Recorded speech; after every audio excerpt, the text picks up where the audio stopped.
One of the highlights of Chag Shavuos, which we're about to celebrate, is not only eating cheesecake, which we all enjoy, but is the reading of Megillas Rus on the second day of Shavuos. Why do we specifically read Shavuos on Shavuos? So Chazal give different reasons. One of them is related to Zman Matan Torah, which we're actually celebrating, the giving of the Torah and becoming the nation. It was Gerus for all of us. Rus was the ultimate ger. Rus gave up being a princess.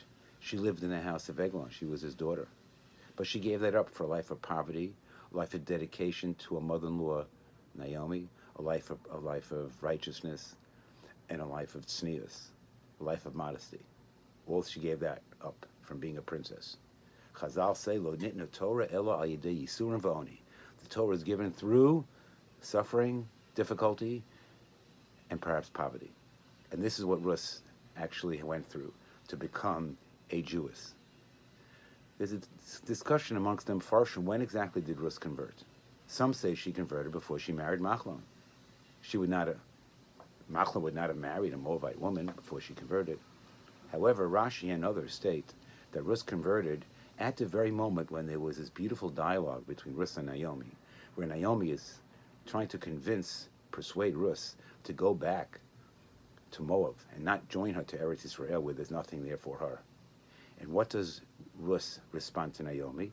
She said, Ki el asher telchi elech, asher tolini alin, amech ami, elokai elokoi, basher tamusi amos v'sham ekover. What was she responding to?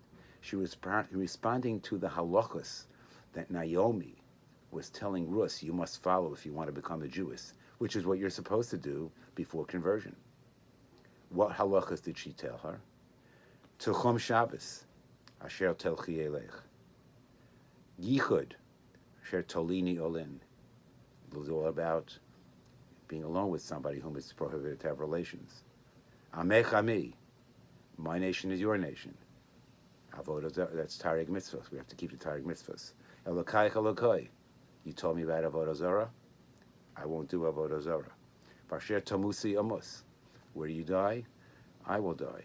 We have this concept of Misas Bestin, that Bestin can execute somebody. That's what Naomi was telling Rus. And the last, V'sham Ekover, where you buried, I buried. Bestin has a special burial for those for whom they have to execute. Why did Naomi pick specifically these laws to mention to Rus? Some of them are obvious, and some not so obvious. I like to try to explain how they all fit in together. Tuchum Shabbos. Yes, there's a concept of Shabbos where you must recognize the Creator. But the law of Tuchum Shabbos doesn't only consider things that you on your own would think, oh, yes, this I understand, I can't drive a car. But even to violate Tchum, to show us how a halachic system works, this is a precise system that you must follow. Yichud, we have laws insofar as sexual prohibitions. We have to moderate our desires, fundamental to Judaism. Taryag mitzvos, it's a whole system. It's not just pick and choose. Take one mitzvah, take the other mitzvah. It's a whole system of 613. And without that, you're lacking. It's a person bakes a cake and misses one ingredient, the whole cake is lacking. You don't have taryag, you're missing part of taryag, her taryag is lacking. Of course, Elokai Elokai, Avodah Zarah, monotheism, fundamental of Judaism. Mises Bestin, what's so significant about that?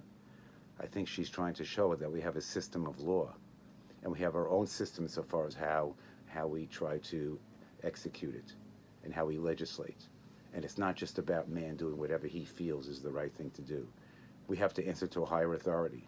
So down below, we have a system that must follow, even when it comes from man to man, not only between man and God. And the last thing is, there are even consequences in the next world to a person's actions in this world. Olam haba, the next world, that's the act of kvura, that even afterlife, you take with you how you performed in this particular life. So I think it's a beautiful dialogue, as Rashi states, that Naomi was telling Rus the fundamentals of Yadus, the fundamentals of Judaism. That you're supposed to tell a Jewess you're supposed to tell somebody who wants to become a Jew or a Jewess insofar as conversion. And that's the beauty of that relationship and the beauty of the discussion between them, that Rus said, I don't care. I'm in. I'm going to come in. I don't care. I'm giving everything up. That's what we have to recognize, that we have to do as Jews. We all have to sacrifice to a certain degree, not necessarily to the degree that Rus did, but the ultimate sacrifice for Torah, which is depicted in this week's part, in the reading of Rus, demonstrates that very idea as Mamatan Torah Seinu, how important Torah is in our life, how it's a gift, and we should recognize it as a gift and thank HaKadosh Baruch Hu for it, because He's the best doctor.